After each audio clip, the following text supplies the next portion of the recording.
राम मंदिराचा वाद आता शिगेला जाऊन पोहोचलेला आहे। राजकीय वर्तुळात खरं तर उद्धव गटाकडून सातत्याने भाजपावर आरोप केले जात आहेत, टीका टिप्पणी केली जाते आणि त्यावर भाजपाकडून शिवसेनेकडून प्रत्युत्तर दिलं जात आहे। संजय राऊत यांनी आरोप केलाय, भाजपावाले इंग्रजांचे मुखबीर होते, क्रांतिकारांची माहिती भाजपाने इंग्रजांना पुरवली, भाजपाचा जन्म 2014 नंतरच झाला असं संजय राऊत म्हणाले। तर इतिहासात भाजपाचं योगदान नाही असं म्हणत राम मंदिराच्या मुद्द्यावरून संजय राऊतांनी भाजपावर हल्लाबोल केलाय।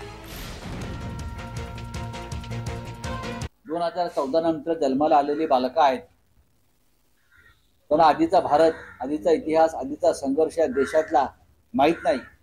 यांचं ना महाराष्ट्रात लढ्यात योगदान, यांचं ना मुंबईच्या लढ्यात योगदान, यांचं ना 92 साली मुंबईचा इतका मोठा संघर्ष झाला हिंदू वाचवण्याचा, ना त्यांचं ह्यांच्यामध्ये योगदान।